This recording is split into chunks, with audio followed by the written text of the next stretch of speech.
আজকের ভিডিওতে থাকছে আমি 10 দিনের জন্য রুটি বানিয়ে নিলাম আর মশারি ডালের ভর্তা বানাইলাম। কী কী রান্না করলাম সেটাই থাকছে আজকের ব্লগে। তো আপনারা সবাই দেখতে থাকেন ব্লগটি। আসসালামু আলাইকুম, সবাই কেমন আছেন? আশা করি যে যেখানে আছেন আল্লাহর রহমতে ভালো আছেন, আর আমিও ভালো আছি। এই তো আমি আজকের ব্লগটা একটু দেরিতেই শুরু করেছি। আর দেখিয়ে বাহিরে বৃষ্টি পড়তেছে, গুড়ি গুড়ি বৃষ্টি হচ্ছে। যাক, অনেক দিন পরে আসলে বৃষ্টি দেখা মিলছে। সব কিছু আসলে ঠান্ডা হয়ে গেছে, ভালো লাগতেছে আর কি। ঠান্ডা ঠান্ডা ওয়েদার, বৃষ্টি খুবই ভালো লাগতেছে। যে যাই হোক, গরম থেকে একটু তো স্বস্তির পাওয়া গেছে। তো এতদিনের গরম আসলে অসহ্য হয়ে গেছিলাম। এখন বৃষ্টি হচ্ছে, খুবই ভালো লাগতেছে, খুবই ভালো লাগতেছে। আর এই তো এদিকে রুমে এসে দেখি আমার ছোট ছেলেটা বসে বসে খাচ্ছে, আর বড় ছেলেটা নামাজ পড়তেছে। আর এদিকে এ পর্যন্ত যারা আসলে আমার ভিডিওটা দেখতেছেন তারা অবশ্যই একটা লাইক দিয়ে ভিডিওটা দেখেন, পুরো ভিডিওটা দেখেন। আর এই তো আমার গুড্ডু সোনাটা আসলে বসে বসে কলা খাচ্ছে, আর ভাই যে নামাজ পড়তেছে সেটাই দেখতেছে। আর ছোটোবেলা থেকে আসলে বাচ্চাদের শিক্ষা দেওয়া উচিত যে যে ধর্মেরই আসি না কেন, আল্লাহর প্রতি একটা বিশ্বাস, সেটা আসলে তাদেরকে শিক্ষা দেওয়া উচিত। আর বাচ্চারা আসলে অনুকরণশীল হয়, ওরা ফ্যামিলিতে যা দেখবে সেটাই শিখবে। আর ওর বাবাকে দেখে নামাজ পড়তে, আমি নামাজ পড়ি, আর আমার আব্বা নামাজ পড়ে, আমরা নামাজ পড়ি, সেজন্য ও যায় নামাজ নিয়ে ওইখানে নামাজ পড়তেছিল। আর ওর নামাজ পড়া দেখে আমার তো ভীষণ ভালো লাগতেছিল যে না, কিছুটা হলেও শিখতে পারতেছে। যেহেতু আমরা মুসলমান ধর্মের মানুষ, আমাদের নামাজ পড়তেই হবে, কোরআন শিখতে হবে। আর আসলে ছোটোবেলা থেকে বাচ্চাদেরকে আল্লাহর প্রতি একটা বিশ্বাস, নামাজ, রোজা এগুলা শিক্ষা দেওয়া উচিত। আল্লাহকে ভয় পাওয়া একটা ব্যাপার আছে, সেটাও শিক্ষা দেওয়া উচিত। যে দুষ্টুমি করুন, আল্লাহ পাক দেখতেছে। দুষ্টুমি করলে আল্লাহ পাক পাপ দিবে, অনেক পাপ দিবে। আল্লাহ পাক তোমাকে কিচ্ছু দিবে না, যা চাইবা কোনো কিচ্ছুই দিবে না। আসলে ছোটোবেলার শিক্ষা দিলেই সেটাই মনে হয় বড় শিক্ষা। আসলে ছোটোবেলার শিক্ষাগুলো কখনো ভোলা যায় না, সেগুলো আসলে মনে থাকে, আজীবন মনে থাকে। এই জন্য প্রত্যেকটি ছেলে মেয়ে ছোটো থাকতেই আসলে আল্লাহর প্রতি একটা বিশ্বাস শিক্ষা দেওয়া প্রত্যেকটি বাবা মার দায়িত্ব, কর্তব্য। এই তো এখানে আমি ডাউল ভর্তা বানিয়ে নিব। আর ডাউল ভর্তাটা একটু পাতলা করে বানাবো আমি, শুকনো রাখবো না। একটু পানি দিয়ে পানি পানি রেখেছি, সিদ্ধ করে নিয়েছি। কয়েকটা কাঁচামরিচ আর ডালগুলো ভালোভাবে ধুয়ে আমি সিদ্ধ করে হাতে মেখে ভর্তা বানিয়ে নিয়েছি। আর এখানে আমি রসুন, পেঁয়াজ ছেঁচে আর শুকনো মরিচ একটা ভেঙে দিয়ে আমি সম্বার দিয়ে নিতেছি। আর পাতলা ডাল আমার খেতে আসলে ভালো লাগে, একটু পাতলা পাতলা করে রাখলে খেতে ভালো লাগে। আর এখানে আমি পেঁয়াজ কুচিটাও বেশি করে দিয়ে নিয়েছিলাম ভর্তা বানানোর সময়।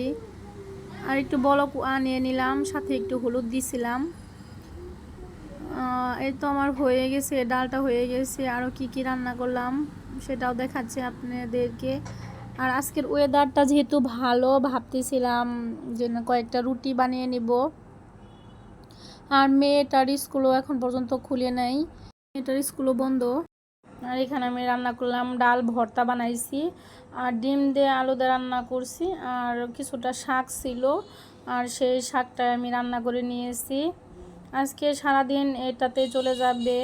যাই হোক, সকালবেলা খাওয়া দাওয়া শেষ করে রোজার আব্বুকে বিদায় দিয়ে ওর দোকানে চলে গেছে। ওর খাবারটা বেড়ে দিয়ে রুম টুম পরিষ্কার করে, আসলে আমার রুম পরিষ্কার করলেও রুমগুলো পরিষ্কার থাকে না, যেহেতু ছোটো ছোটো বাচ্চা আছে, দেখা যায় 2-1 ঘন্টাও ভালোভাবে থাকে না, এলোমেলো হয়ে যায়।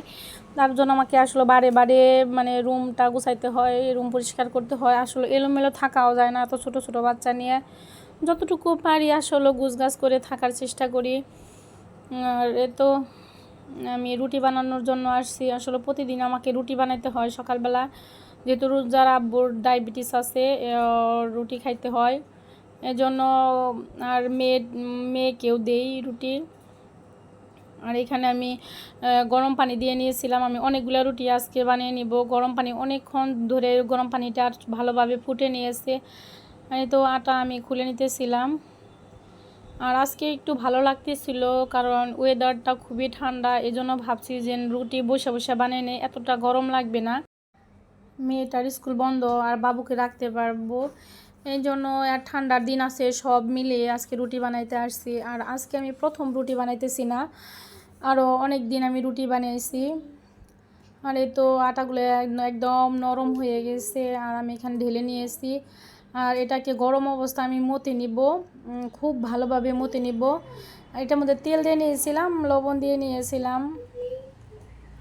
আপনারা যাদের আসলে ছোট বাচ্চা আছে তারা এভাবে বানিয়ে রাখতে পারেন, তাতে দেখা যায় কাজটা একটু কমে যাবে। প্রতিদিন রোজ রোজ আসলে বানা লাগবে না।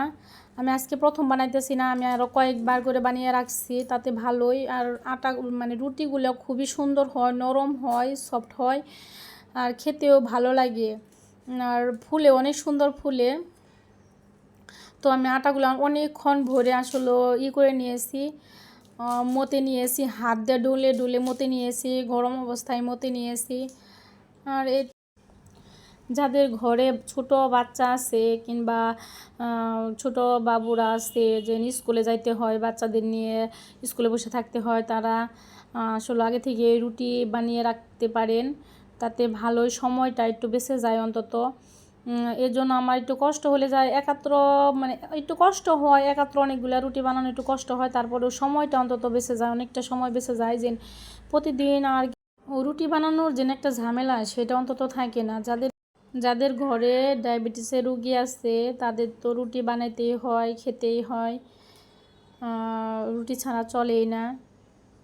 আর তারা এই পদ্ধতিটা ব্যবহার করতে পারেন, যে রুটি বানিয়ে কাগজ কিনতে পাওয়া যায় এখন, সেই কাগজের মধ্যে রেখে রেখে দিয়ে ডিপ ফ্রিজ করে অনেক দিন পর্যন্ত খাওয়া যায় আসলে। তো আমি রুটিগুলো মিলে নিতেছিলাম, আর আমি এখানে বানিয়ে নিতেছিলাম। আর একটা কাগজের উপর আরেকটা কাগজ একটা রুটির উপর আরেকটা কাগজ দিয়ে পরে এটার উপরে রাখবো। এভাবে আমি প্রতিটা রুটি বানিয়ে নিব। আসলে আমি কাজগুলো এগিয়ে রাখতেছি, জানি যখন আর কি খাবো তখন শুধু ভেজে তাড়াতাড়ি করে ভেজে খাইতে পারি, এই জন্য আমি রুটিগুলা বানিয়ে এগিয়ে রাখতেছি কাজগুলো। আর তো আমি প্রায় এখানে 10 দিনের মতো রুটি বানিয়ে নিয়েছি, এখন আনুমানিক 10 দিনের মতো রুটি হবে বানিয়ে নিয়েছি। যেহেতু রোজার আব্বু 2টা খাবে, 2টা থেকে 3টা খাবে, আর বাচ্চারা 1টা 2টা খাবে, এর বেশি খাবে না। এই জন্য আমি 10 দিনের মতো রুটি বানিয়ে নিতেছি। আর এই 10 দিন একটু ফ্রি থাকা যাবে। আসলে ফ্রি বলতে ওইভাবে ফ্রি থাকা যাবে না, একটা কাজ না থাকলেও আরেকটা কাজ বেরিয়ে যায়, কোনো না কোনোভাবে আসলে বেরিয়ে যায়। বসার আসলে কোনো স্কোপ নাই। ঘরে 3টা বাচ্চা আছে, সংসারে আরও অনেক গুছানো গাছানো কাজগুলো আছে। আর তো আমি রুটিগুলো বানিয়ে নিতেছিলাম, আর প্রতিটা রুটি খুবই খুবই সুন্দর হইতেছিল। আর যারা আসলে আমার এই ভিডিওটা দেখলেন তারা অবশ্যই সুন্দর একটা কমেন্টস করে যাবেন, লাইক করবেন, শেয়ার করবেন।